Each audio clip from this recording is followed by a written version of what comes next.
Hi, everyone. Welcome to Spotlight on Middle Country. My name is Lenore Paprocki, and I am the president of the Greater Middle Country Chamber of Commerce. Hi, my name is Alex Blend from the Miller Business Center at the Middle Country Public Library. And today we're happy to have joined with us one of our new members at the Greater Middle Country Chamber of Commerce, and that's Joe Horowitz from the Stetson Cybergroup. Hi, Joe. Good morning. Well, good afternoon, Lenore and Alex. Sorry, it's been a long day already. Yeah, I hear you on that one. Sometimes the days just fly by and you don't know if it's day or night. So, so Joe, can you tell us a little bit about yourself and about Stetson Cybergroup? Sure, absolutely. Thanks for having me on, first of all. My name is Joe Horowitz. I am the Director of Compliance and Audit for Stetson Cybergroup. Stetson Cybergroup is not an IT provider. What we do is we're a consulting firm. We actually work with school districts, with small businesses, mid-sized businesses, libraries, municipalities. We work with really all those businesses that really require or need for compliance or just want to get better cybersecurity to protect from all those bad actors out there. We do the risk assessments. We identify your needs. We'll do penetration tests, which are really a deep dive into your systems to see where your vulnerabilities are. We also do digital forensics. So God forbid anybody does get hacked or breached, we can help you find out where it came from and how to protect yourself in the future and things of that nature. I've been an auditor for most of my life, probably 25 years, way too long, in audit and compliance for government, healthcare, and a lot of different industries. And now I'm doing the cybersecurity after doing information security audits, and really love working now on Long Island because I live and breathe on Long Island. So I really want to help the companies out here. That's great. So Joe, I know your guys' headquarters is in Hauppauge, correct? That is correct, yes. But you joined the Greater Middle Country Chamber of Commerce. So what drew you to the Greater Middle Country Chamber of Commerce? So again, we are all over Long Island and New York City. So we have license to work in New York, Pennsylvania, New Jersey, Connecticut and New Jersey. But really it's about getting the word out there. And to really, for me, it's more of the education. Yes, if you want to use our services, fine, but I want people to really understand why that this is a big risk to their company. Everybody thinks that they're too small and they're not going to be affected by a cyber breach or a cyber attack. But in reality, any company today, no matter the size or the breadth or the reach, depending on if they have data and information, is really under attack. And I really want people to understand that this is a real risk that faces their company today, and that I'm here to listen, I'm here to help, whether it be just to give some guidance, or even if you want our service to officially get you compliant with whatever regulations you might be under. That's terrific, Joe. You know, and by the way, just a little comment on the fact that you're in Hauppauge. I just had one of my last shows was a fellow from Holbrook. And I said, in case anybody's wondering why, we're the Greater Middle Country Chamber of Commerce. And you realize greater, it's because our reach will take anybody who wants to do business with our members in our area. So we're always happy to take, you know, like a good example is Stetson Cybergroup, which is out of Hauppauge, but, you know, he's looking to make sure that everybody learns and understands the importance of the cyber security side of it. Joe, you mentioned that you do the forensics or the auditing for Stetson Cybergroup. So if I called you, whatever my company may be, it could be, you know, we're doing widgets. How do you go about, like, how much of a disruption, I guess, is my question, to my company if I say, yeah, I want you to check out my you know, my security in the internet world, I'm guessing the cyber world. How do you go about doing it, and how much of a disruption is it? It's really not a big disruption at all. Honestly, we would need a couple of days, maybe here and there with your IT folks, even just one day, depending on the size of your company, half a day, to really just go through all the controls that you have within the company. We have our own audit tool that really identifies and goes through your policies, your group policies, on how you set your configurations and your technology, to kind of bring that back to us so we can assess that off-site. We'll do a walkthrough of your facilities. We'll even look at your physical controls to see, like, where are your weak spots there as well. And I've been working with policies for 20, 25 years. Yeah, pretty much all my career. So I assess them, I write them. So honestly, if you can just email it to us, or actually we don't like to use email, we use a secure share file site for everybody to share their information, and then we will just assess it off site. But we do like to have some of the initial conversations and meetings in person, because you really get that good back and forth conversation, what's really going on in the world there, in your business, as well as not just the technology, but how the people really react to cybersecurity, what they're supposed to be doing. Right. So Sure. it's secure across the board, pretty much, right? Yes, yes. You know, today I think the stat is 88% of all breaches are due to human errors, or humans just in general. Yeah. You know, you could have all the technology in place in the world, but a human being is going to click on a link that they shouldn't click.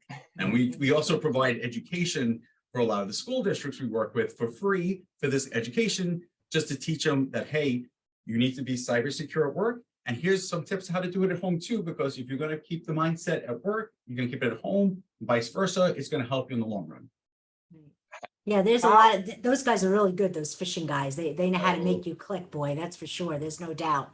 Oh, That, yes. you know, it looks exactly like, except for maybe a little dash instead, or a little dot, but exactly like the company you think you're dealing with, and you're like, oh, I know those people. Yes, they've gotten very, very clever Very on how good, to get yeah. you, and they like to they prey on your emotions, and they get you at the holiday times when you're busy, and Yes. they don't care. They don't care. Right. Alex, you were about to say something. Yeah, I was gonna ask Joe, so how important is it for your backup to have a backup? That's a good question. You know, I don't think you need to have so many different redundant backup systems. If you have a good backup and you're testing it on a regular basis, that you can spin it up or get it back up and running should there be an issue. We like to always say quarterly, just go to your company that you're using, because a lot of people are using it in the cloud now, right? So whether it be a Datto or any of these other ones, go to them quarterly and just say, hey, can you just make sure we can spin this up and get the information back up, so that if there was an incident, we can get back up and running like that. So yeah, you know, you don't have to go into layers and layers, but it really depends on your comfort level. Right. So they Stetson Cybergroup is something that I guess Suffolk County needed, huh? Well, you know, we won't comment on that, but I will well, say listen. that I get so many alerts from so many different places, and I know people are starting to get numb to hearing the word cybersecurity. Yes. And I think we need to, the definition of cybersecurity is important to know. Not just that. So definition of cybersecurity is really just having a program in place to protect your data and your information and your assets. That's number one. I think we also need to understand that there's different cybersecurity companies out there. Like, we are a consulting firm. We're not selling you a product. We will recommend. We don't make any money off any of the products we recommend. And I think that's, you know, we are so agnostic on that. We're really coming in there as an extension of any company that we sign with. We are their partners. We are part of their company. And we are going to tell them, hey, you're missing something here, missing something there. And it's not because we're making extra money on the products that we sell, because we make nothing. But then you have also managed service providers, which are IT firms. They are the ones who are going to implement your products. And this is why there should be a separation of the two. And I think the word cybersecurity is thrown out there too liberally these days, that nobody really knows who they're getting or what they're doing, and it gets lost in the mix. So it's kind of crazy out there. And yes, Suffolk County is a bad example of what can go wrong. You know, we work with school district, the second largest school district in the country, Los Angeles, got reached just a couple of months ago, and the information on the dark web. So it really doesn't matter the size or the scope or anything. It's just, it's out there. Yeah. So, you know, let me just be clear. So how I just understood what you just said to me, Joe, is that since you are not selling any products, unlike if I, you know, called, you know, XYZ cyber, you know, company, they're going to come in, they're going to look at my whole entire service, and they're going to say, listen, you need my product that does this, and my product that does that, and my product that does this and that. Right. Okay. But if we call in the Stetson Group first, and you look at it and go, this is what we recommend. Now go find a company that does it for you. Is that how that really works? So that's why you can say wholeheartedly that you have nothing to do with what you're not selling a product. All you're doing is being the person who goes in, or the company that goes in and checks the background, what's going on in the background, what's happening. I'm talking in layman's terms because I don't understand Yes. any of the cyber stuff. So this is how my mind can make sense of it. Okay. So that's what you're doing. So, so basically you're a consultant, not selling a product, just consulting. Is that correct? Correct. So, I myself, I was an accounting and finance major, but I understand risks, right? So we are really identifying where is the risk to your company from a technology and human perspective when it comes to cyber and information security.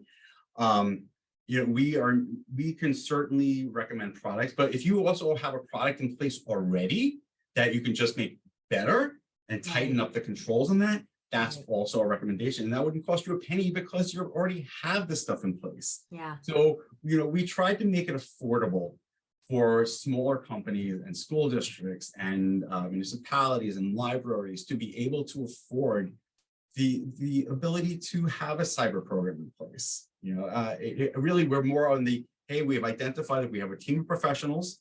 One is an ethical hacker, so he can get, he knows all those tricks. We have one who's a digital forensics. There's myself who does the risk and assessment and controls piece.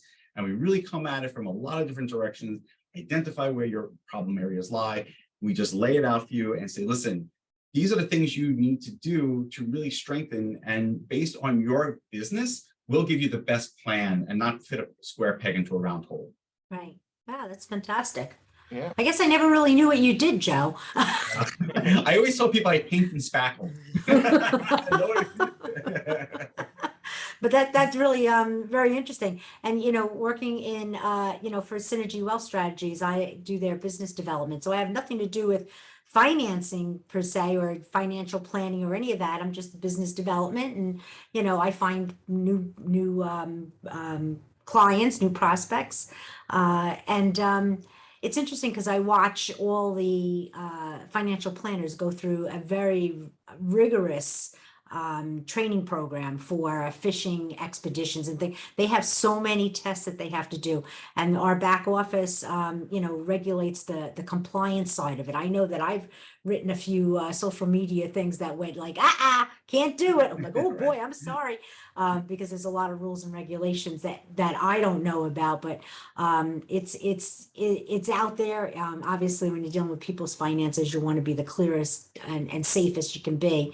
But in any business, look at what, like you said, just using, the couple of really major hacks just recently, people have to realize, and I know some small companies that actually got hacked and had to pay ransomware and only got a portion of their business back from doing that. So that's the other thing. Just because they put out a ransom, you pay it, you're not guaranteed you're getting everything back. So exactly. And that's what I was going to say as well. So a lot of times you're not guaranteed, they want the information. The information is worth a lot more to them. Yeah. And if they get the ransomware on top of it, hey, that's great. And then people don't realize also that if you are hacked or if you are hacked by, say, a foreign actor that is on there, I forgot what the list is called, but say like a North Korea or Iran or Russia, you're not actually even allowed to pay the ransom. You have to call the FBI, and they're going to have to negotiate what to do at that point. Yeah.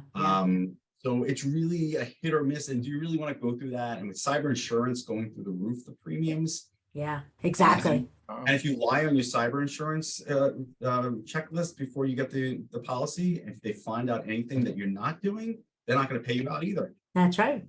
Sounds like everybody needs Stetson Cybergroup. Yeah. No ifs, ands, or buts. So no, they do. They really do. Even for informational, just to ask me these questions because it really sparks the conversations. Yes. We have to stop burying our head in the sand and realize that this is the #1 risk facing probably every industry today, and it's time to be proactive and not inactive or reactive.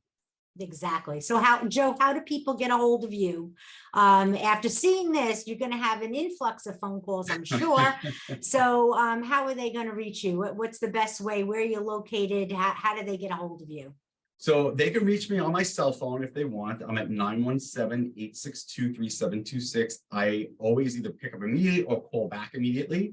Our office number is 631-417-3500. But I'll tell you what, we go into a field a lot, so the cell phone's the best way, or by email at jhorowitz@Stetson, C as in Charlie, G as in girl.com. Okay, very good. So I appreciate that. And I told you time flies. Our 15 minutes is already up. Joe, thank you so much. I've learned a lot today for sure. How about you, Alex? Yes, absolutely. I was gonna say the same thing, and it's, I guess, the one thing that I really liked was ethical hacker. You know, it's good to have an ethical hacker on your side. And That's for sure. Stetson Cybergroup can provide that. That's right. Yes. There you go. 100%. So, but I appreciate everybody's time today. Thank you so much, Joe, for being our guest today. Alex, you for thank you having for me. co-hosting with me. And at this time, we have to say goodbye. And I'll see you next time on Spotlight on Middle Country. Bye-bye, everybody. Everyone. Bye-bye.